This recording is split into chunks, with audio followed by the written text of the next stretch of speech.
저는 충격적인 사실에 몸을 부르르 떨었습니다. 영빈아, 내 아들아, 이게 도대체 어떻게 된 거냐? 정말로 네가 날 해치려고 한 거니? 하지만 도대체 왜? 이유가 뭐냔 말이야. 저는 제 아들 영빈이가 어떤 변명이라도 내놓길 바랐지만 영빈이는 오히려 저를 노려보며 말했습니다. 아직도 모르시겠어요? 잠시 말을 곱씹던 영빈이가 믿을 수 없는 말을 했습니다. 이게 다 아버지 때문이잖아요. 제 잘못은 하나도 없다고요. 안녕하세요. 행복한 어르신들. 오늘 사연은 서울에서 사연을 보내신 전영필 할아버지 이야기입니다. 그럼 바로 사연 시작하겠습니다. 젊을 적의 고생은 사서도 한다고 하죠. 제가 바로 그런 경우였어요. 저는 어린 나이에 부모님을 여의고 동생 셋을 키워야 했습니다. 오빠. 배고파. 형, 먹을 거 없어? 동생들의 말을 듣다 보면 귀엽다는 생각을 할 새도 없었어요.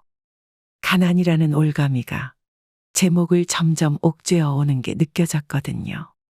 남들은 산다는 게 좋다는데 저는 내일 아침 눈을 뜨는 것이 정말 두려웠습니다. 낮에는 공장에서 일하고 밤에는 막노동을 뛰며 살아남기 위해 몸부림쳤죠. 그나마도 야간 현장이 없으면 식당이든 나이트클럽 화장실 청소든 돈 벌 수단을 찾기 위해 절박하게 돌아다녔어요. 하지만 정말 다행히도 저에게도 기회는 있었습니다. 영필이, 너 언제까지 그렇게 몸으로 일할 수 있을 것 같아? 야간 현장에서 먼지를 뒤집어 쓰고 일하던 때였어요. 제가 요즘 놈들답지 않게 성실하다는 것과 동생들을 책임지는 가장이라는 걸 알고 평소 절 아들처럼 좋게 봐주던 현장 소장님이 저와 담배를 피우다가 하신 말씀이었죠. 이 바닥 사람들이 어떻게 죽는지 알아. 3명 중 1명은 사고로 죽고 다른 하나는 술, 담배에 죽고 나머지 하나는 마누라가 바람나서 골방에서 죽어. 영필이, 넌 어떻게 죽고 싶니? 소장님의 말에 전 아무런 대답도 하지 못했어요. 3가지 방법 모두 싫었거든요. 그런데 그때 진지하게 고민하던 저에게 소장님이 피식 웃으며 말씀하시던 게 아직도 기억납니다. 뭘 고민하고 있어, 임마. 당장 이 바닥을 떠야지. 그렇지 않으면 나처럼 신세 망친다.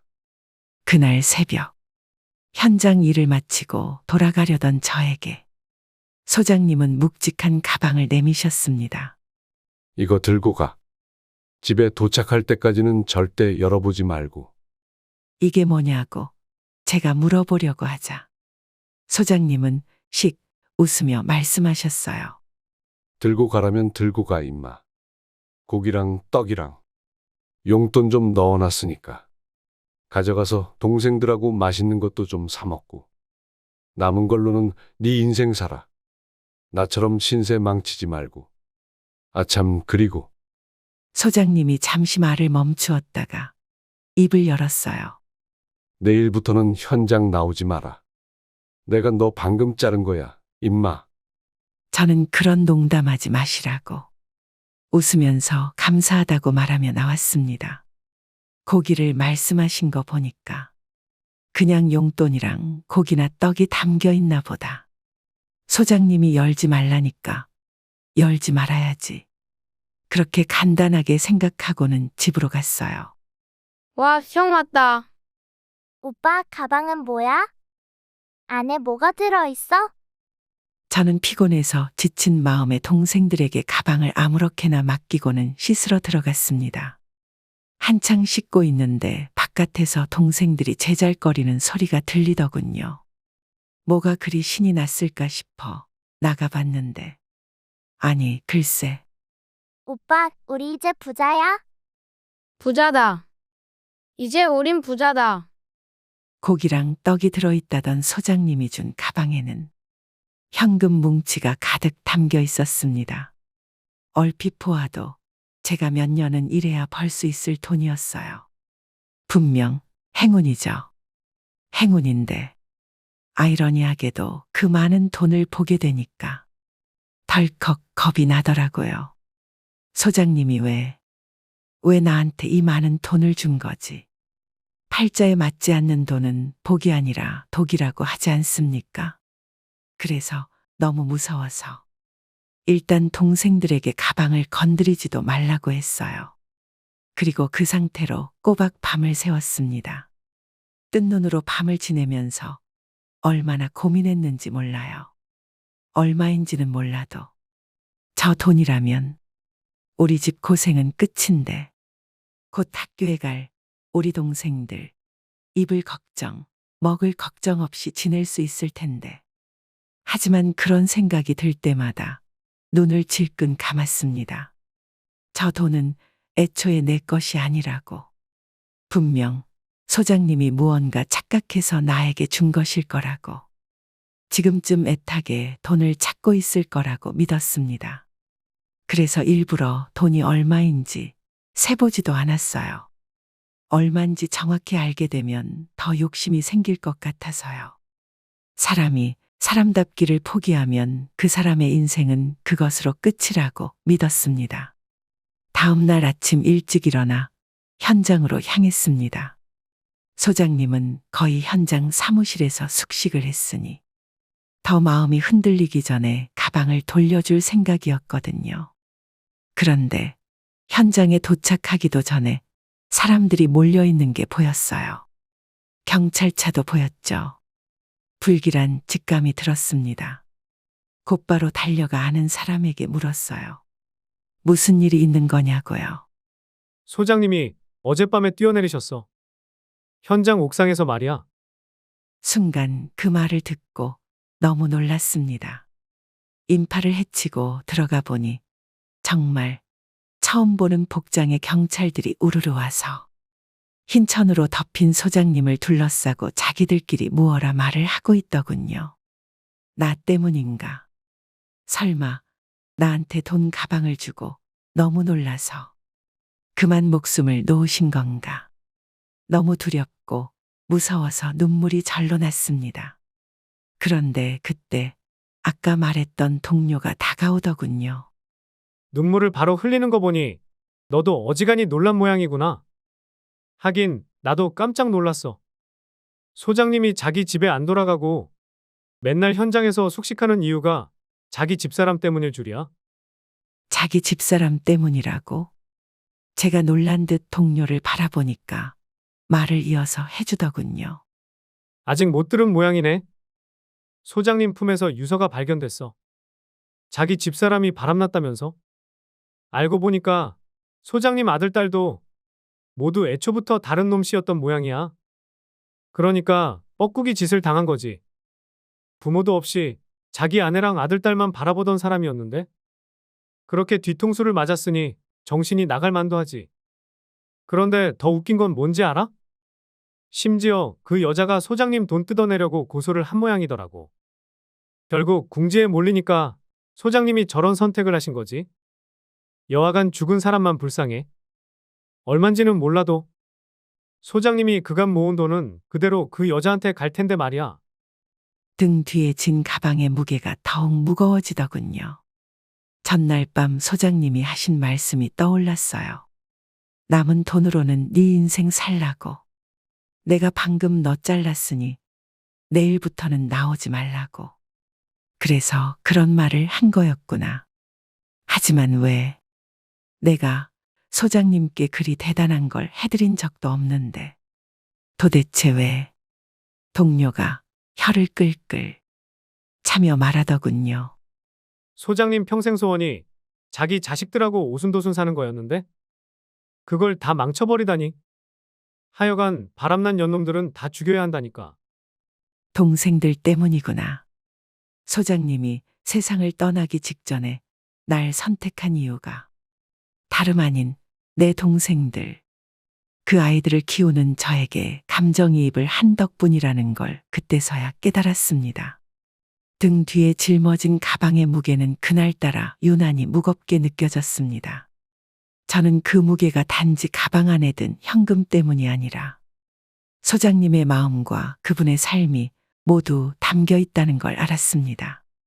소장님은 마지막 순간에 자신의 모든 것을 저에게 맡긴 거였죠. 자신의 실패를 되풀이하지 않기를 바라는 마음에서요. 집으로 돌아와 가방을 내려놓고 한참을 멍하니 앉아 있었습니다. 소장님의 말씀과 유서를 떠올리며 한 가지 결심을 했습니다. 이 돈을 헛되이 쓰지 않겠다고. 소장님의 뜻을 저버리지 않겠다고요. 저는 가방 속 돈을 절대 허투루 쓰지 않기로 마음먹었습니다. 우선 동생들을 학교에 보내고 남은 돈으로는 작은 장사를 시작했습니다. 그때부터 좋은 일이 참 많이 일어났어요. 지금까지도 함께하고 있는 아내를 만나 결혼했고 우리 아들, 딸, 영빈이와 시연이가 태어났습니다. 하지만 둘의 성향은 같은 부모 아래서 자랐다는 걸 믿을 수 없을 만큼 너무나도 달랐어요. 부모로서 이런 말 하기 그렇지만 영빈이는 어릴 적부터 문제아였습니다. 태생적으로 에너지가 넘쳤고 그 에너지가 종종 부정적인 방식으로 표출되곤 했죠. 영빈이가 학교에서 친구들을 괴롭히고 다녀요. 특히 형편이 어려운 아이들에게 유독 잔인하게 굴고요. 선생님의 말은 제게 청천벽력 같았습니다. 저는 평생 동생들을 책임지며 살아왔고 남의 고통이 얼마나 무서운 것인지 누구보다 잘 알았으니까요. 하지만 제 아들이 다른 아이들에게, 특히나 가난한 아이들에게 그런 고통을 준다니 머리를 한 대 얻어맞은 것 같았습니다. 현영빈, 너 이 녀석 제정신이냐? 네가 깡패야? 왜 어린애들을 때리고 다니는 건데? 거지 새끼들이잖아. 뭐라고? 거지 새끼들이 눈앞에서 짜증나게 알짱대니까 때린 건데. 그게 뭐가 문제라는 거야? 우리 집은 잘 살잖아. 그러니까 내가 때리면 거지들은 입 다물고 맞아야지. 영빈이의 대답에 저는 숨을 쉬기 어려울 정도로 충격을 받았습니다. 그도 그럴 것이 영빈이는 반성은커녕 오히려 당당해 보이기까지 했으니까요. 그간 정말 열심히 살았기 때문에 소장님이 바라던 행복한 가족을 대신이라도 이루겠다고 이를 악물고 산 덕분에 저희 집의 형편은 나쁘지 않았어요. 아파트에 살고 있었고 상가 건물도 하나 있었으니까요. 하지만 저는 그러는 사이 가장 중요한 것을 놓치고 있었음을 깨달았습니다. 모두 내 잘못이다. 그동안 가족 부양을 하겠다고 돈에 집중했더니 자식 교육을 저버린 내 탓이야. 바로 자식 교육을 놓치고 있었구나. 깨달음을 얻은 저는 그때부터 영빈이를 직접 훈육하기 시작했습니다. 그 방법에는 물론 사랑의 매도 포함되어 있었죠. 특히나 그럴 수밖에 없었던 이유에는 영빈이의 행동이 점점 선을 넘었기 때문이었어요. 처음에는 학교 폭력으로 발현되던 것이 나중에는 미성년자인 주제에 저희 집 차를 몰래 끌고 나가다 걸리거나 집단 패싸움까지 해서 저와 아내가 이리저리 불려다니게 만들었거든요. 현영빈, 너 정말 이 정도밖에 안 되는 놈이냐? 아빠가 뭔 상관인데요? 내 인생 내가 알아서 살 테니까 신경 꺼요. 그 후로 영빈이와의 사이는 점점 악화되었습니다. 대화를 시도하려고 할수록 벽에 부딪히는 기분이 들었고 결국 포기했습니다. 하지만 제게도 희망은 있었습니다. 바로 딸 시연이었죠. 시연이는 저와 아내의 자랑이었습니다. 어릴 적부터 총명했고 어린 나이에도 늘 부모인 우리를 배려하며 행동했습니다. 아버지, 저 이번에도 장학금 받았어요. 영빈이가 헤집어 놓던 제 가슴은 시연이 덕분에 항상 치유를 받았습니다. 학창 시절에는 늘 장학금을 받아 저희의 부담을 덜어주었고 대학교에 들어가서는 아르바이트로 생활비를 스스로 해결하며 자립심을 보여줬습니다. 아버지, 어머니 걱정 마세요. 저는 알아서 잘하고 있어요. 오히려 아버지 건강이 더 걱정돼요. 그런 말을 들을 때마다 저도 모르게 눈시울이 붉어지더군요. 시연이는 부모가 바라는 모습 그대로 성장해 주었고 저희를 항상 위로해주는 존재였습니다. 한의사가 된 후에도 시연이는 바쁜 와중에 틈틈이 집에 들러 저와 아내의 건강을 살피며 보약을 지어주곤 했습니다. 작은 선물 하나에도 늘 저희를 먼저 생각하는 마음이 담겨 있었죠. 아버지, 이번에 더 좋은 약재로 보약을 준비했어요. 꼭 챙겨 드세요. 두 분 건강이 저한테는 제일 중요해요. 시연이는 저희에게 단순히 효도하는 딸이 아니라 세상에서 가장 큰 위안이자 자랑스러운 존재였습니다. 반면 성인이 된 영빈이는 그야말로 걷잡을 수 없었습니다. 학창 시절에도 문제를 일으키던 그 녀석은 성인이 되자 더욱 파괴적인 길을 걷기 시작했어요. 음주운전으로 경찰서에 끌려가고 유흥업소에서 시비가 붙어 폭력 사건에 휘말리기도 했습니다. 심지어 결혼한 뒤에도 가정에 충실하지 못하고 자기 아내와의 불화가 끊이지 않았습니다. 영빈이는 제게 항상 똑같이 말했죠. 아빠가 나한테 해준 게 뭐가 있는데요? 유산이라도 주실 거 아니면 제발 참견 좀 하지 마세요. 그 말을 들을 때마다 저는 가슴이 찢어지는 듯 했습니다. 어린 시절부터 잘못된 길로 가는 것을 바로잡지 못한 게 제 잘못이라는 생각이 머릿속을 떠나지 않았습니다. 하지만 아무리 못나도 자식이라고 저와 아내는 그런 영빈이를 어떻게든 품어 안으려고 했어요. 그래서 항상 영빈이가 바쁘다고 해도 1년에 몇 번은 꼭 같이 식사를 하려고 했죠. 하지만 그마저도 쉽지 않았어요. 영빈아, 요즘 어떻게 지내니? 아, 그냥요. 딱히 할 말 없어요. 맨날 돈이 문제죠. 영빈이 녀석이 안부를 묻는 제 질문에 돈 이야기를 하는 의도는 뻔했어요. 몇 해 전부터 며느리 수정이랑 같이 자기들 먹고 살 길이 막막하다며 제 앞으로 되어 있는 건물을 처분해서 자기들 주면 안 되겠냐고 한동안 계속 떼를 쓴 적이 있었거든요. 결국 그 건물은 언젠가 내가 받을 거다. 실제로 내 유언장에도 네 이름으로 되어 있고 말이야 하고 말해도 그럼 뭐 하냐고요? 내가 지금 필요하다는데. 유언장에만 내 거라고 적혀 있는 게 무슨 소용이에요? 제가 결국 끝까지 거부하자 거의 1년 동안 연락도 잘 안 하면서 대면대면한 적도 있었고요. 그런데 지금까지도 미련을 버리지 못한 거였죠. 그 답답한 모습에 저도 모르게 한숨이 나오려고 하던 차에 한숨 대신 나온 건 기침과 약간의 각혈이었어요. 사실 그즘 제 건강은 꽤나 좋지 않았거든요. 이리저리 스트레스도 받은 상태였고 젊을 적부터 고된 노동으로 마모된 몸이 점점 버티지 못한 거였죠.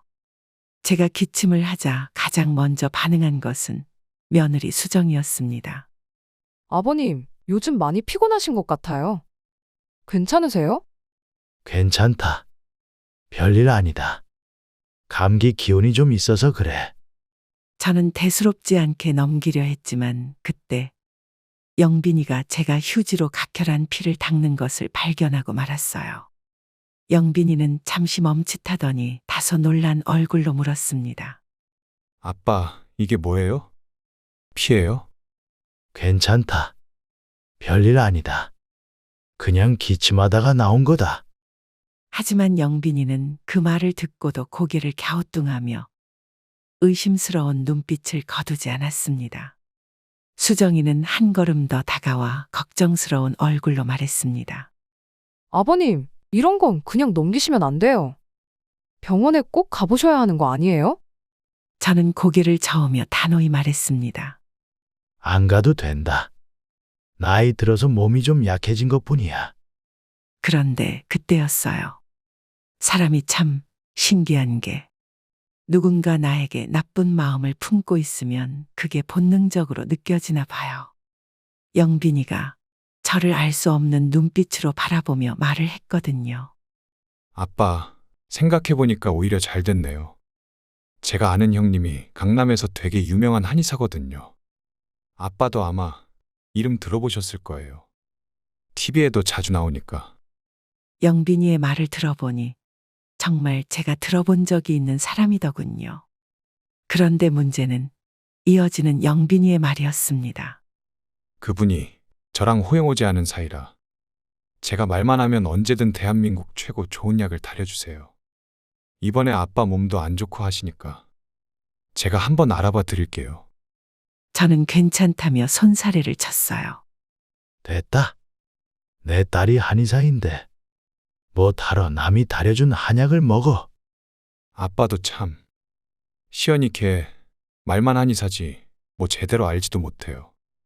제가 말씀드린 이 형님이 진짜 명이라니까요. 아빠 체질 좀 말씀해 주세요. 거기에 맞춰서 제가 약을 다려올 테니까요. 솔직히 마음 한편으로는 영빈이의 말이 그리 싫지만은 않았어요. 평생 자기만 알던 영빈이가 살면서 처음으로 저를 걱정해서 뭘 해주려고 한 거니까요. 아내도 그런 저의 마음과 같은 것 같았죠. 집으로 돌아오는 길에 저랑 둘이만 있을 때 아내가 말하더군요. 여보, 평생 자기만 알던 영빈이가 저렇게 당신을 챙기려고 하네요. 아내의 말대로 자기밖에 모르던 영빈이가 처음으로 저를 챙기려 한다는 사실이 기특하기도 하고 신기하기도 했습니다. 지금껏 그저 문제만 일으키던 영빈이가 이젠 뭔가 변하려는 걸까? 그런 생각이 들기도 했죠. 하지만 동시에 마음속 깊은 곳에서는 어딘가 찜찜한 기분이 가시질 않았습니다. 왜 갑자기 이렇게까지 나서서 챙기려는 걸까? 그동안 제 건강에 관심조차 없던 아이가 갑자기 이렇게 바뀐 게 정말 순수한 마음에서 비롯된 걸까? 아내는 기쁜 듯 보였지만 저는 마음속으로 복잡한 생각이 오갔습니다. 그렇다고 그 순간에는 그런 불안을 굳이 입 밖으로 꺼낼 수 없었죠. 그저 아내와 함께 걸으며 희미하게 미소를 지어 보일 뿐이었습니다. 며칠 뒤 영빈이가 손에 묵직한 상자를 들고 다시 찾아왔습니다. 아빠, 제가 말씀드렸던 형님께 특별히 부탁드렸어요. 이건 아빠 체질에 딱 맞춘 최고의 보약이에요. 하지만 이상하게도 약을 보고도 망설여지더군요. 괜찮다니까. 굳이 또 왜 가져왔어? 눈앞에서 아빠가 각혈한 걸 봤는데 그럼 제가 가만히 있어야겠어요? 너무 빼지 말고 얼른 가져가서 드세요. 약을 받으면서도 마음속 한구석에서는 무언가 찜찜했어요. 영빈이가 지금껏 한 번도 이런 적이 없었는데 갑자기 효자 노릇을 하려고 했으니 말이죠. 그런 저의 마음을 꿰뚫어 보기라도 한 것처럼 영빈이가 말하더군요. 아빠, 또 시연이 생각하시는 거예요? 제가 부탁드린 형님은 정말 대단한 분이라니까요. TV에도 자주 나오는 명이에요. 이 약은 진짜 특제라 성분도 공개 안 해요. 영빈이의 거듭된 강권에 저는 일단 알겠다고 말하고는 약을 받았습니다. 제가 약을 받으니까 영빈이는 환하게 웃으며 말했어요. 아빠, 정말 후회 안 하실 거예요. 이 약 딱 한 달만 꾸준히 드셔보세요. 그렇게 약을 받아 들고 방으로 들어왔지만 마음 한구석이 계속 무거웠습니다. 성분도 모르는 약을 내가 정말 먹어도 괜찮을까? 하지만 영빈이가 그렇게까지 신경 써준 게 처음이라 아들의 마음을 무시할 수도 없었습니다. 다음 날 아침 한약 상자를 열어봤습니다. 한약에서는 진한 냄새가 났고 맛은 한마디로 쓰디썼습니다. 겨우 첫 잔을 삼키며 스스로를 다독였습니다. 좋은 약일수록 쓴 법이다. 그래, 영빈이가 이렇게까지 신경 써준 거니 믿어보자. 처음엔 약간 몸이 따뜻해지는 느낌이 들더군요. 이게 효과가 시작된 건가 싶었습니다. 하지만 몇 시간 뒤부터 이상한 일이 벌어졌습니다. 몸이 점점 더 후끈거리고 열기가 가라앉을 줄을 몰랐습니다. 밤이 되자 열감은 더 심해졌고 머리가 지끈거리며 깨질 것 같았습니다. 아내가 걱정스러운 얼굴로 물었습니다. 여보, 괜찮아요? 왜 이렇게 땀을 많이 흘려요? 괜찮아? 몸에 독소를 빼내느라 그렇겠지. 하지만 다음 날이 되자 상황은 더 나빠졌습니다. 몸 전체가 무거워졌고 손발은 점점 힘이 빠지는 느낌이 들었습니다. 다리가 뻐근해 걷기도 힘들었고 호흡도 가빠지기 시작했어요. 그제야 아내도 더 이상 참지 못하고 말했습니다. 여보, 이건 아무래도 이상해요. 병원에 가봐야 하는 거 아니에요? 저는 고개를 저으며 대답했습니다. 괜찮다니까. 약 때문이 아닐 거야. 그냥 몸이 안 좋아서 그런 거겠지. 그 말을 하면서도 스스로 확신이 서지 않았습니다. 결국 영빈이에게 전화를 걸어서 물어보았어요. 녀석도 전화를 받자마자 제게 말하더군요. 아빠, 약 드셔보셨어요? 어떻게 효과가 좀 있어요? 밝게 묻는 영빈이의 말에 주저가 되더군요. 녀석의 목소리에서는 일말의 망설임이나 나쁜 기운이 없었어요. 그래서 힘겹게 말했죠. 그래, 덕분에 아주 몸이 후끈하고 좋다.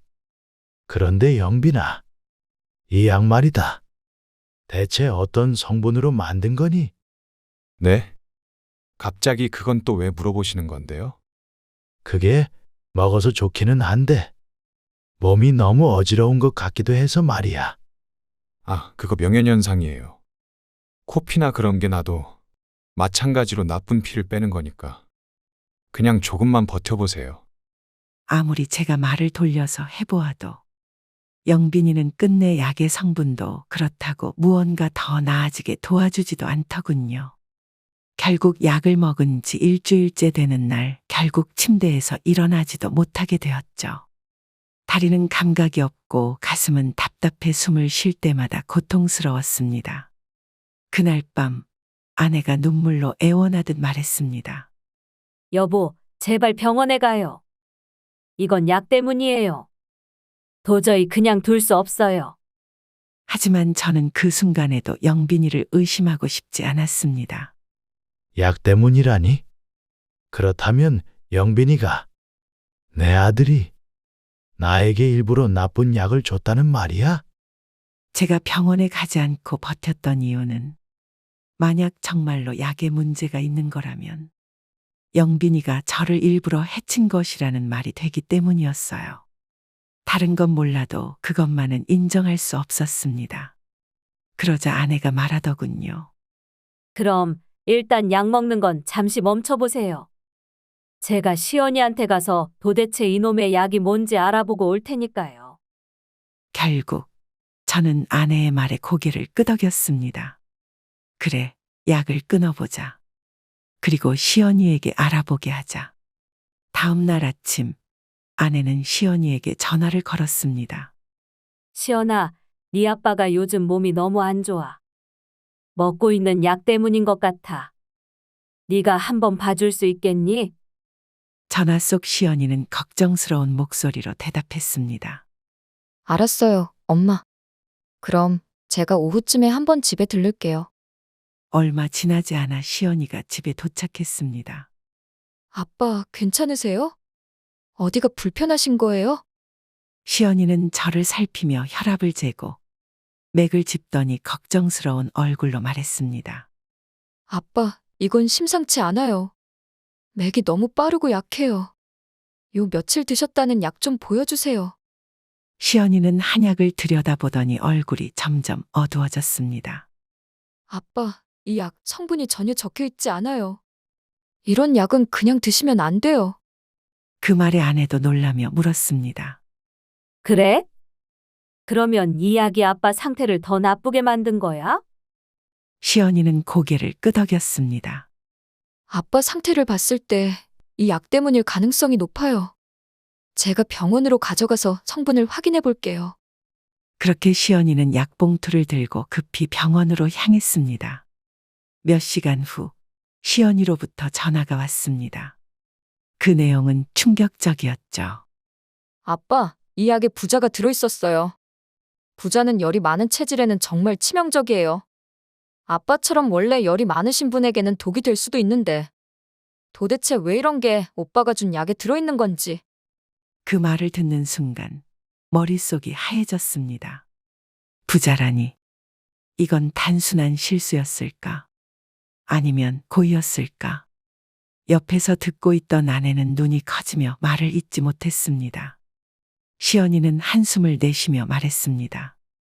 아빠, 당장 이 약 드시는 거 멈추셔야 해요. 그리고 지금 바로 병원에 가셔야 하고요. 저는 아무 말도 하지 못한 채 침대에 누워 천장을 바라보았습니다. 믿고 싶지 않은 현실과 의심하지 않을 수 없는 상황이 마음속에서 뒤엉켜갔습니다. 영빈이가 이걸 알았을까? 하지만 왜 내 아들이 나를? 아, 그렇지. 재산. 설마 재산 때문인가?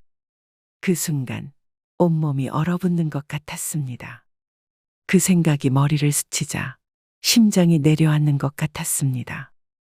지금껏 영빈이가 재산 이야기를 할 때마다 보였던 태도, 끊임없이 건물을 달라고 조르던 모습들이 머릿속을 스쳐 지나갔습니다. 아니야. 설마 그럴 리가 없어. 내 아들이 설마 그런 일을 했을 리가 없지. 하지만 아무리 아니라고 부정하려 해도 머릿속에서 의심이 떠나질 않았습니다. 그렇다면 왜 하필 이런 약을 가져왔을까? 왜 성분도 확인하지 않은 약을 이렇게까지 강권했을까? 그 순간 온몸이 얼어붙는 것 같았습니다. 옆에서 지켜보던 아내가 조심스레 말을 꺼냈습니다. 여보, 이제라도 병원에 가요. 영빈이 일은 나중에 생각하고요. 지금은 당신 건강이 먼저예요. 그 즈음 저는 대답할 기운도 없어서 고개를 끄덕였고 즉시 구급차를 불러 병원으로 이송되었습니다. 병원에 가니 의사도 고개를 가로젓더군요. 환자분, 상태가 매우 심각합니다. 독성 물질의 영향으로 몸이 심하게 손상된 상태예요. 특히 신장과 간 기능이 많이 저하되어 있습니다. 그 말을 들은 순간 아내는 손으로 입을 틀어막으며 눈물을 흘렸습니다. 저는 침대에 누운 채 의사를 바라보며 간신히 물었습니다. 그럼 어떻게 하면 됩니까? 아직 치료할 방법은 있겠지요? 하지만 의사가 무겁게 말했습니다. 시간이 더 지체됐다면 생명이 위험했을 겁니다. 지금부터라도 즉각적인 치료를 시작해야 합니다. 치료는 즉각 시작되었습니다. 놀라운 건 무언지 아시나요? 다음 날 영빈이가 바로 달려왔다는 거였어요. 마치 자기는 아무것도 모르고 놀랐다는 듯이요. 아빠, 이게 다 무슨 일이에요? 제가 드린 한약 때문이에요? 정말 그것 때문에 아빠 몸이 상한 거예요? 영빈이는 곧장 눈물이라도 쏟을 것처럼 행동하더군요. 그걸 보고 있는 저도 영빈이가 아무것도 모르고 있었던 건가 하는 착각이 들 정도로요. 하지만 그때 아내가 제게 속삭였어요. 시연이가 지금 오고 있대요. 뭔지는 몰라도 영빈이가 병원에서 떠나지 못하게 단단히 붙잡아 두라고 하니까 일단은 가만 계셔봐요. 시연이가 오고 있다고. 저는 상황을 제대로 알 수는 없었지만 일단은 영빈이와 대화를 하며 시간을 끌었습니다. 영빈이의 변명은 그럴듯하더군요. 약 제조 과정에서 착오가 있었던 것 같다고. 아빠의 몸을 다른 누구도 아닌 자기가 상하게 해서 너무 마음이 안 좋다고요. 하지만 그런 영빈이의 조악한 이야기는 시연이의 등장으로 모두 산산이 부서졌습니다. 병실에 나타난 시연이는 혼자가 아니었어요. 좌우에 경찰 2명을 대동한 상태였습니다. 뭐야, 시연아. 너 왜 갑자기 경찰을? 시연이는 잔뜩 화난 얼굴로 말했어요. 영빈 오빠. 아니, 이제는 오빠라고 부르기도 역하네. 당신이 말한 대로 그 유명한 한의원에 다녀오는 길이야. 직원들 증언도 확보했고. 증언? 무슨 증언인지 시연이를 바라보자 시연이가 말하더군요. 이 망할 인간이. 아버지 체질에 안 좋은 부자라는 성분을 일부러 약에 포함시켜서 다려달라고 했대요. 그것만이 아니라 이것저것 몸에 안 좋은 것만 골라서요. 한방병원 쪽에서는 자기들은 몰랐다는 식이고요. 그건 더 알아봐야겠지만 일단 확실한 건 여기 있는 이 인간이 아버지를 죽이려고 했다는 거예요. 저는 그 말을 믿기 어려웠습니다. 영빈이가 어릴 적부터 엇나간 건 사실이었어요. 하지만 그렇다고 몸에 안 좋은 약을 고의로 먹이려고 하다니. 제가 떨리는 목소리로 말했죠. 영빈아, 내 아들아, 이게 도대체 어떻게 된 거냐? 정말로 네가 날 해치려고 한 거니? 하지만 도대체 왜? 이유가 뭐냔 말이야. 저는 제 아들 영빈이가 어떤 변명이라도 내놓길 바랐지만 영빈이는 오히려 저를 노려보며 말했습니다. 아직도 모르시겠어요? 잠시 말을 곱씹던 영빈이가 믿을 수 없는 말을 했습니다. 이게 다 아빠 때문이잖아요. 제 잘못은 하나도 없다고요. 영빈이의 말에 저는 머리가 멍해졌습니다. 숨을 고르며 겨우 물었습니다. 나 때문이라니?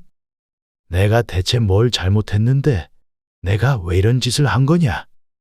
영빈이는 얼굴을 일그러뜨리며 말을 이어갔습니다. 어릴 때부터 아빠가 날 어떻게 대했는지 정말 모르시겠어요? 늘 시연이만 예뻐하고 나한테는 손찌검이나 하고 내가 잘못만 하면 때리고 혼내면서도 한 번도 왜 그랬는지 물어보지 않았잖아요. 난 아빠한테 인정받으려고 노력해도 소용없었어요. 결국 아빠에게 난 아무것도 아니었으니까. 그 말에 가슴이 찢어지는 듯했습니다. 분명 어릴 적 영빈이를 바로잡기 위해 엄하게 대한 건 사실이었지만 그게 이토록 깊은 상처로 남았을 줄은 몰랐습니다. 하지만 그게 네가 아빠를 이렇게까지 해치려 한 이유가 된단 말이냐? 내가 널 얼마나 사랑했는지 몰라? 네가 잘못된 길로 가는 걸 막으려고 얼마나 애썼는데. 영빈이는 비웃듯 말을 뱉었습니다. 사랑? 웃기지 마세요. 아빠가 사랑을 줬다고 생각한 적 한 번도 없어요. 아빠의 그 사랑이란 게 결국 나를 깎아내리고 시연이랑 비교하며 무시하는 거였으니까. 그 순간 시연이가 차분하지만 분노가 담긴 목소리로 말했습니다. 오빠, 그만해. 아버지를 이렇게까지 몰아붙여놓고 무슨 말을 더 할 수 있다고 생각해? 어릴 때 힘들었던 건 이해할 수 있어. 그런데 오빠가 선택한 건 아버지를 죽이려는 거였어. 이건 절대 용서받을 수 없는 거라고. 영빈이는 시연이를 노려보며 비웃었습니다. 넌 뭐가 그렇게 잘났다고 나서는 건데? 너야 항상 사랑받았으니까 이런 내 마음 모르겠지. 넌 아빠한테 인정받으려고 애쓸 필요조차 없었으니까. 내가 이렇게 된 건 다 아빠와 네 탓이야. 그 순간 경찰관들이 조용히 다가와 영빈이의 양팔을 잡았습니다. 이제 그만하시죠. 일단 서로 가서 조사부터 받아봅시다. 저는 경찰에게 끌려가는 영빈이로부터 눈을 뗄 수 없었습니다. 아들이지만 더는 변호할 말이 떠오르지 않았습니다. 그저 무너져 내리는 심정을 간신히 붙잡으며 차갑게 닫힌 병실 문을 바라봤습니다. 시연이가 제 옆에 다가와 제 손을 잡으며 말했습니다. 아버지, 저 망할 인간이 쏟아낸 말은 모두 잊어버리세요. 아버지는 그 누구보다 저희를 위해 애쓰셨던 분이에요. 저는 힘겹게 고개를 끄덕일 뿐 무어라 말을 하지 못했습니다. 그 후 영빈이는 상해죄로 조사가 진행 중이라는 소식이 전해졌습니다. 그 이야기를 들은 저는 마음이 무거워졌지만 더는 그 녀석을 감쌀 여력이 없었습니다. 저도 아내도 꽤나 큰 충격을 받았으니까요. 아내와 시연이는 묵묵히 곁에서 저를 지켜주며 우리 셋은 조금씩 감정을 추스르기 시작했습니다. 어느 날 시연이가 제 옆에 앉아 조용히 말했습니다. 아버지, 이제는 우리 건강과 앞으로의 시간을 더 소중히 생각해요. 지나간 일은 돌이킬 수 없지만 아버지가 잘못하신 건 없어요. 시연이는 바쁜 와중에도 저와 아내를 위로하기 위해 시간을 많이 사용해 줍니다. 저와 아내는 그런 시연이에게 항상 고맙다고 말하고요. 상황이 그리 좋지는 않습니다. 훼손된 몸의 기능을 회복하려면 꽤나 긴 치료가 필요하다고 하더군요. 무엇보다 제 마음이 좋지 않습니다. 아들로부터 당한 배신은 쉽게 잊을 수가 없더군요.